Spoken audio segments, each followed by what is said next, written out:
and welcome. We are live to the DST show. I didn't want to record, so technically this would be any chance of me, bringing more authenticity over to the channel, me doing more consistently streaming than reviewing Dynamite or talking about wrestling at all.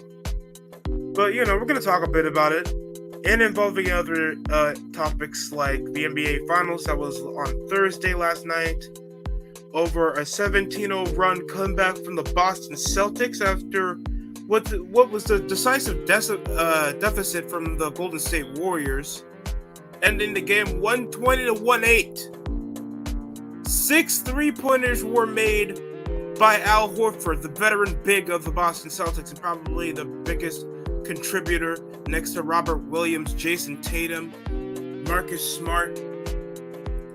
Al Horford, you lose a detrimental part of the defense and offense of the Celtics.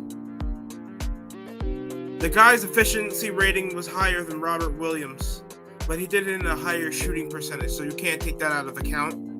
Horford came over with about a shy 26 points, only 2 points above Jaylen Brown. Jason Tatum, not the most I've seen of him. He went 1 for 5 from 3. And he came out with only 12 points, only contributing over 1 steal, and I think he didn't put up numbers at least double digits until like the fourth quarter. That game was crazy though, bro. Even though the Warriors were in a convincing start, you'd think it'd be like a bit more dominant for the Warriors because, they've been in a higher experience, and they were kind of like that for the first couple quarters. Like the first 2 quarters, they were absolutely dominant. Warriors were actually leading by a consistent margin. It was already around 20. It was already 32-38. And then it was, as soon as we head over to the second quarter, the Warriors started doing their thing. And then unnecessarily out of nowhere, after people counted out the Warriors, the Celtics, when it was already 89-76, they sliced it up with a lot of 3-pointers, put back lob dunks by Robert Williams, and a lot of decisive turnovers. And then, multiple 3-point runs by Derek White and Al Horford. That was insane. So you gotta give it to the Celtics, bro. What a comeback. They pick up the lead over 1-0 currently here in the series. And this is probably an unexpected NBA Finals because people would have expected the Suns to roll over the Mavs. So the Suns would face the Warriors, and we wouldn't know how that would go. And the Heat to upset and repeat as Eastern Conference champions as they were back in 2020, and they had a better, I feel, in-depth unit, but they just couldn't be consistent enough when they needed valiant games in the elimination. But the Celtics have shown why they've been a good team, even through chemistry issues they had before the middle of the season, and learn how to keep it a buck. And when momentum rides on the Celtics, the momentum rides. So currently, it's for the Warriors' chance to, come up and try to pick up the slack for Game 2 and see if they could tie the series, or the Celtics could have the same run. But here's the thing with the Celtics that I feel is a major problem. They can't hold on to major deficits. As they did back in Miami, they can have a convincing lead, and then they close in the gap to just make sure that there's no road for return, so they can't be choking a lead. So just remember that there's a fourth quarter in basketball. Please remember there's a fourth quarter in basketball for the Celtics. And Warriors, they gotta be more more disciplined whenever it comes to their offensive runs. We see it over to the Mavs game. They can get overly reliant from the perimeter, and it leaves into half-baked plays in foul trouble. The Warriors have a massive problem with that. And I feel like they just don't have a more balanced depth depth than the Celtics, in my opinion. Yeah, Kevon Looney can shoot. Jordan Poole has been very impressive this entire postseason. The shooting charts have been very impressive when it comes to the Warriors side of the court. But they have a problem with open corner shots and in their interior scoring. I see a lot of X's on it, and especially shooting off the wing. It's got to be more than just Steph Curry about to get the highlight reels, even though he did play, he dropped 21 in the first quarter?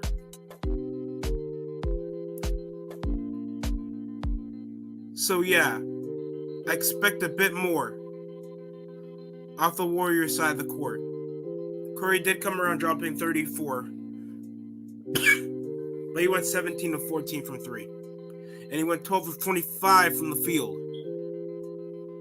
That's going to put him over 48% from the field. But his efficiency was valid. Clay only dropped 15, and Andrew Wiggins was only with 20. Draymond only coveted 2 steals, only 5 assists. Only playing 38 minutes. Kevon Looney, total of only 9 rebounds over to the game. No block, with 3 blocks and 4 points. This is like JaVale McGee system they have Kevon Looney playing in, excuse me. And of course, if you guys didn't see Dynamite the other night, it was involving MJF, and everybody knows and their mother about the current contractual obligations that MJF is trying to do before his contract rolls out, so he's trying to get as much money as he can, knowing his values already should be top of the charts, and bringing up his sickness with more of getting devalued because he's not a WWE guy. So obviously this is going to shoot over to a storyline because it's another pipe bomb promo. So people think it's going to be the summer of MJF. By the way, guys, you know this was a work or else MJF wouldn't even be seen on TV. People were already believing that MJF wasn't even going to show on Double or Nothing on Sunday. You were wrong. Ain't ignorant. You guys should have known better. Because most of this would have been a work or else this wouldn't be displayed on social media. And if I was MJF, I would have took the money to WWE because it would have been higher. Don't even know why that would have been a major conversation piece. But it was garnering any source of hotline, any source of hot topics for AEW lately. Because other than the Forbidden Door pay-per-view that I swear is not gonna draw like shit. We already had false information involving the ticket sales already being sold out for the Forbidden Door pay-per-view anyway. So I don't know why people are giving that much as it is of a crap of this dumb pay-per-view. But I don't know. It's just me. I just don't care. I'd rather be making money on Sunday than watching a pay-per-view that I'm probably not going to enjoy. And watching guys that I barely know on pay-per-view. Because let's be honest, I don't know anybody else except people that already watched the product to be like, I'm going to watch that Forbidden Door pay-per-view. And it's not me being negative, it just feels like nobody else is that interested. And sure, if you're excited for the Forbidden Door pay-per-view, you have all the right to be, and I hope you'll have an enjoying time if you watch it, if you bought it somehow, and if you were there live. I don't know where they're going to be. I think they're going to be in Vegas still for the pay-per-view. Still, though, don't care. Hope you enjoy it, though. New York Yankees moved 36-15 currently in the season in a one-sided. I saw Shohei Ohtani. That I don't know if he's basically overrated. I'm not gonna say it all because we beat him. the guy was just putting up splitters and sliders off the bat, and he was letting Trevino, Rizzo, Judge, Gallo go over for RBIs because he allowed like multiple doubles over the side of the second or first inning. It was already 3-0, 3-0 before I even turned on my TV, bro. Shohei Ohtani allowed 7 runs last time he played in Yankee Stadium. Now he allowed like a total of 5. If I were him, I would just let the guy come in sooner. If you allowed 7 runs on a home field you don't play well on.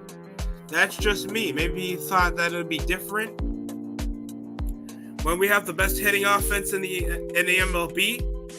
When we have like a home run leader in the MLB out of Anthony Rizzo. Aaron Hicks played his mind out there. He played out of his freaking mind, bro. And now we're gonna be up facing off against the Detroit Tigers. And then we're gonna be near the end of the weekend in a series around June 7th, June 8th, and I think around June 9th, we're gonna be facing the Minnesota Twins. And I think many people had either the Tigers or I think the Chicago White Sox, presumably, to be making a wild card appearance. Now, I understand we're early still into the season. It's not even June. It's already June. It's early June, and usually we don't have that much of playoff confrontation until like around July, where a bit more heads are going to roll. We're going to have an all-star break. We're going to have more of our prize contenders. We're going to have more competitive baseball, especially for the Yankees, because people are still trying to rule us out as a good team because they thought we had easy competition in the regular season. And you're probably right. And you're probably a bit upset because we did dominate majority of series with the Blue Jays that were supposed to be World Series contenders. So I don't know how. Just trying to look Shohei Ohtani.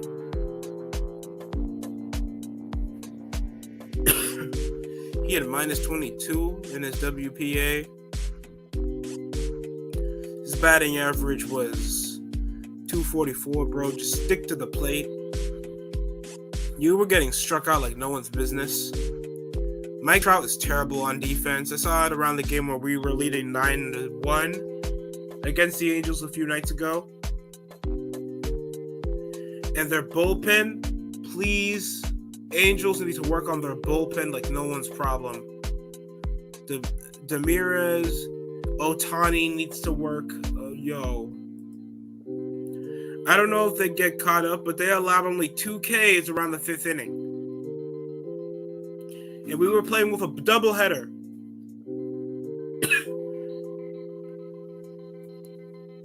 Now, I'm not expecting us to lose to the Tigers. I'm expecting us to go 5-0 because we got the sorry-ass Twins after this. And for getting up to 30 wins before we head into the end of this week. Or at least to the start of next week. Giancarlo Stanton is out. And Josh Donaldson's out on a 10-day IL. But Carpenter has been a well-done part of the rotation, picking up some massive base hits. Trevino's getting some recognized hits. Higashioka. I'm just liking the way Matt Carpenter is actually putting up some bases, even though he has the least amount of games played over the season. And yet he's already with 4 homers. That's what you get for getting a 36-year-old veteran that looks like he played in the 80s. So good for him. And I don't know. Hell in a Cell Sunday.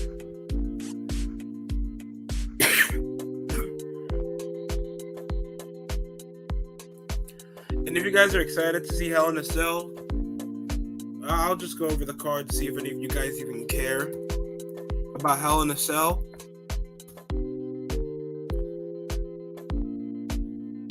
Because the only selling point is just Cody Rhodes is going to face Seth Rollins on pay-per-view. And for most people, they haven't been on the loop.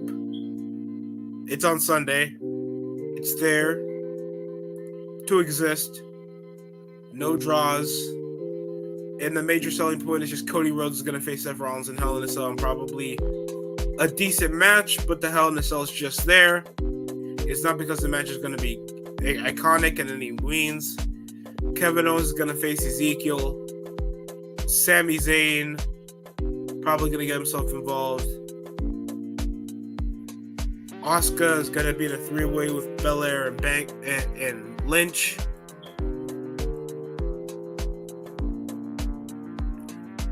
I think the tag titles are also going to be on the line. Omos and MVP are going to face Lashley. Theory's going to defend his U.S. title against Mustafa Ali. Styles and Liv against Judgment Day. And Finn Balor. So it's going to be a six-person mixed tag match. Even though Finn Balor and Styles are both correlated, I understand the feud also involves with Edge and Rhea Ripley, because Styles and Finn got more of a relation with Damian Priest when I've been watching.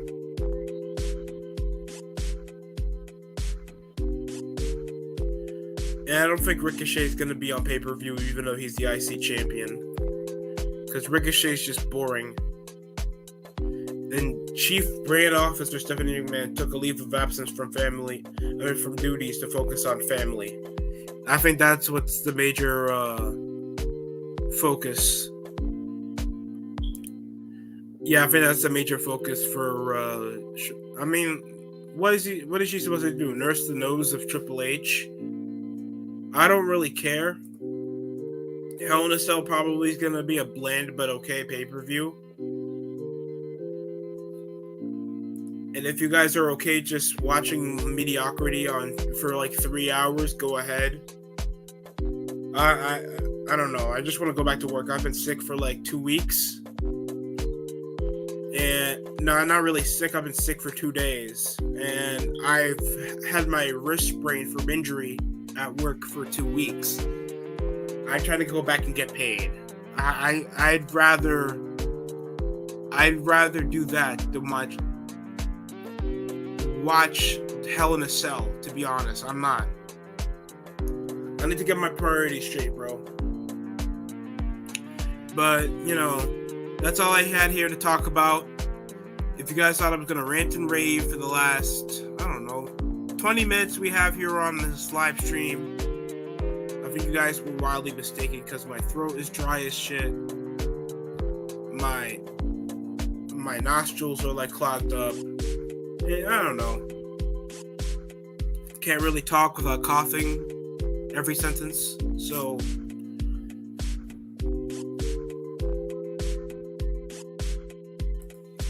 we're probably going to cut it off here. Hopefully next week I'll be feeling better. And thanks for showing the support over the Tony Khan. You know what? We can go over one more thing. With the time I have left with you guys. Go over Becky Lynch. We saw on Monday what she was dressed like. With this leotard. Oh God, it looks so bad.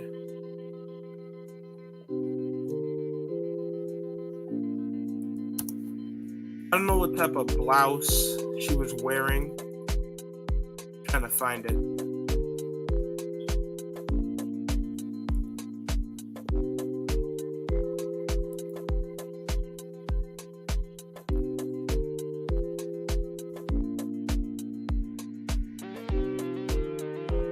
I just can't look at this. I can't look at this. It looks so bad. Becky Lynch looks so bad, dude. Give me a second, people.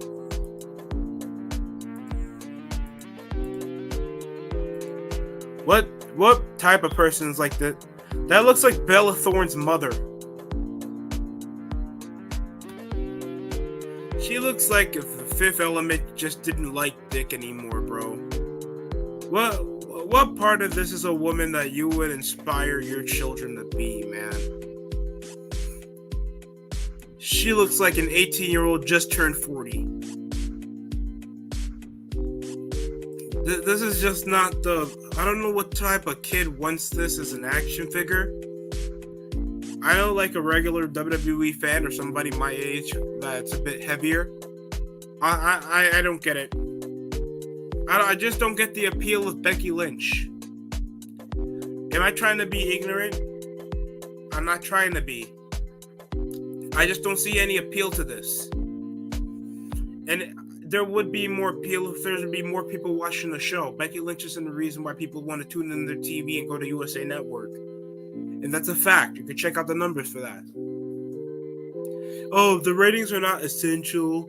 People are not bringing up YouTube viewership.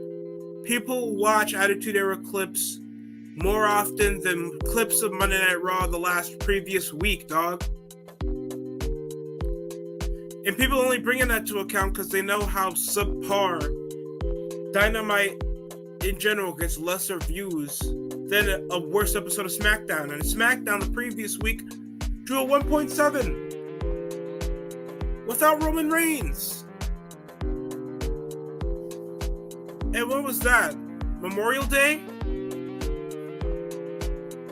No, Memorial Day was on Tuesday. My apologies. It was still a Friday around late March. That's bad numbers, dog.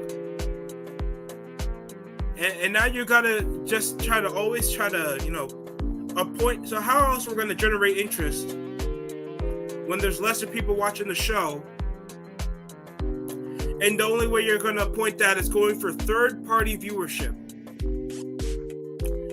Bringing up a trending topic, it's a trend. It's not a constant. A trend dies off.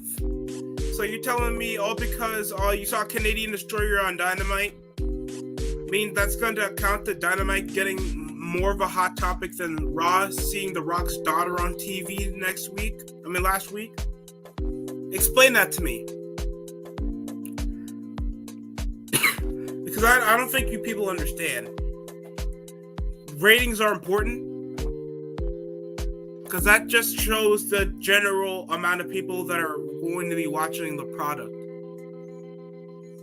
And I don't know if that comes into a faint realization that you guys are just ignoring that fact.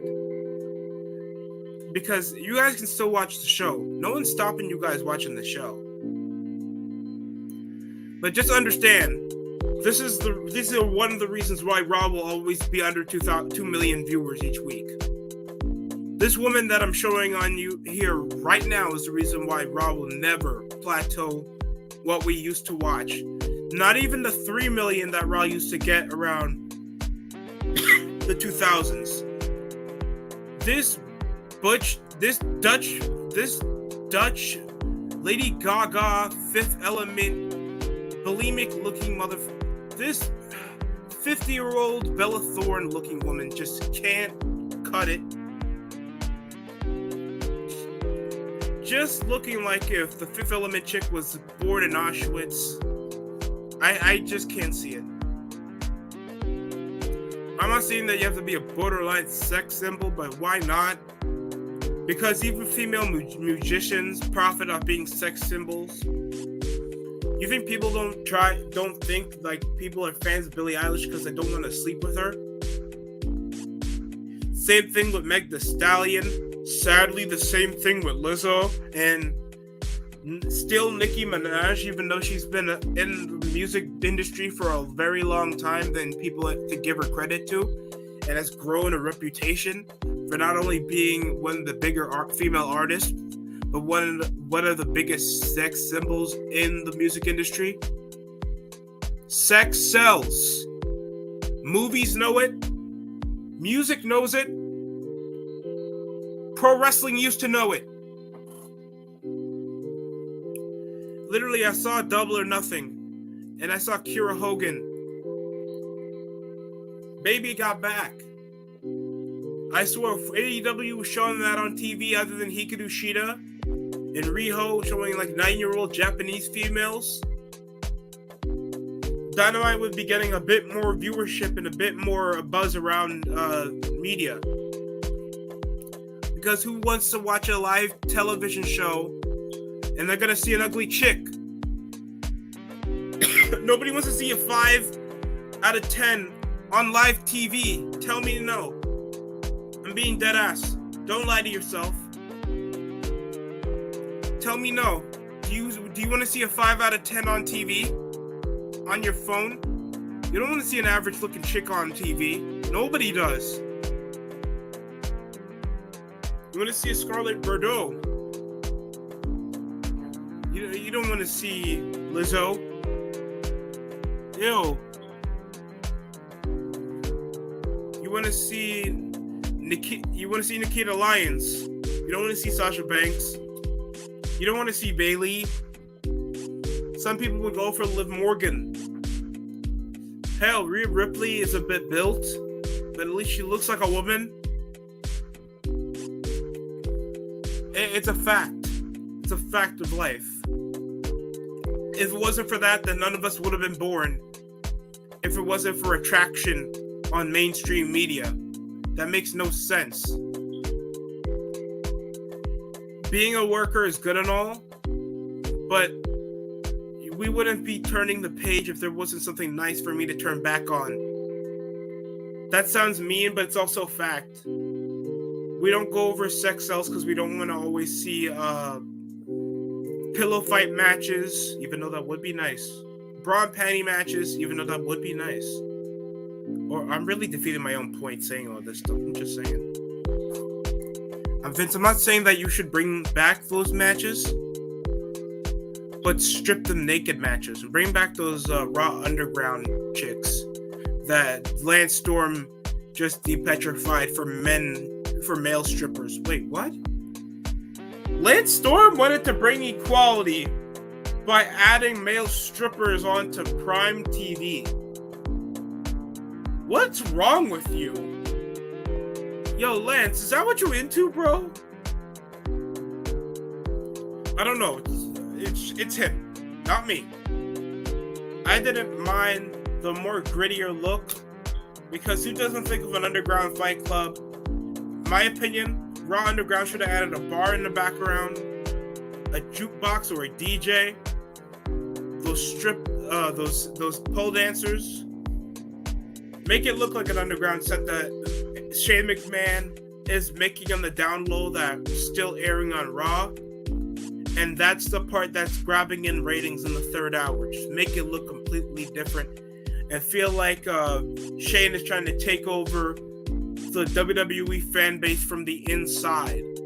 I feel like if they kept over the Raw Underground like that and made it feel more different, like pseudo Attitude Era, like at least have a bit of the more adult basis to Attitude Era, that I feel like Raw Underground would have been utilized a lot better, because that's something that from the Thunderdome era was completely underutilized, that time period, because you already had some of the guys that weren't getting pushed, that wrestled a different, more mature, amateuristic style, and they were like, they already had the dancers, they already had the crowd, they already had the guy that was pushing, and they already had a guy that was correlated to McMahon. Who else was of more importance than the son of the chairman? And you would have pushed a lot more guys, and I would have gotten a lot more guys more exclusive on TV that were probably pushed up in catering. You guys could have made what was that game on the PlayStation 2? Def Jam. Yeah, Def Jam. With Snoop Dogg as the villain. He was Crow, right? You had a whole lot of rappers. You had a whole lot of music. You had this mature atmosphere. You were fighting for chicks, money, respect. Hell, you could have added your own Raw Underground belts. Like, make your own Underground Championship. fight for that, and you earn respect, and you make contender matches, and yeah, I don't know, just add more cinematography. Y'all don't even have to make it like an amateuristic Ring of Honor match. Like, try to put more cinematography, put more backstage into it, and add that for the third hour of Raw. Hell, I feel like a change of pace like that was something that was missing even in today's Raw with the crowd.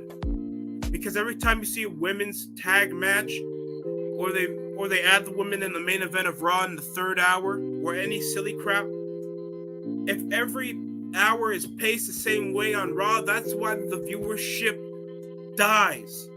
Because it's the same way. If you keep it the same way, the view in an extended duration, the viewership's gonna plummet. It's the same way for making a 5-hour live stream every day. I mean, some people will tune in for the first and second hour, but if you want to keep going because you think you're going to get a higher amount of revenue, and you keep it the same format, it's going to dilute itself and it's going to falter, and your viewership's going to come from what you had around 5,000, and you get about 2,300. That's not going to help you. So that's in my opinion, is holding back Raw, and what I felt like Vince dropped the ball on, because I feel like Raw Underground was something that I wouldn't mind. I just felt like there needed to be writers that actually did TV, not writers that barely even knew Monday Night Raw was still on television. Remember that writer that they brought on? I forgot what her name was. She barely even knew about the show, and yet she got hired for the job. That is sad. But hey, that's just me. What you guys think about Raw Underground? You felt like it was lost potential?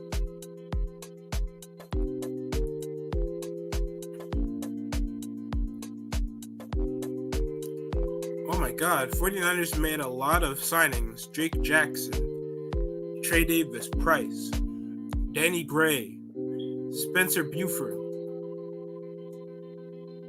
Malcolm Jenkins retired. And also, did you guys know former journeyman for the NFL, Ryan Fitzmagic retired last night? That's insane. I feel so bad, man. I wish he had at least one. I wish he had one more run. Frank Gore also has officially retired. 49ers running back legend. Had appeared in the Super Bowl with us. Sadly did not win it. But I'm proud. And even Frank Gore in his late 30s, he still put up some reasonable numbers. I saw him back when he was on the New York Jets and even on the Miami Dolphins. So that's insane. Almost any other has-been running back goes to the Jets, like Le'Veon Bell. Who else? LaDainian Tomlinson, he was on the Jets.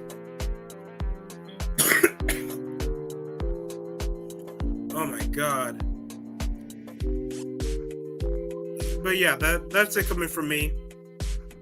I appreciate some of you guys tuning in to hear what I had to say. You're welcome to type anything over to the chat, or you can comment down below, so you can help me try to do more of this crap. And that's it for me. I hope you guys enjoy the rest of your week. And the summer's upon us, so hopefully I'll be seeing a lot more of you guys with the free time you have. That's it from the DST show. We're nearly 20 more subs to 200 subscribers. And hope we make it there. Thanks for watching. That's it for me.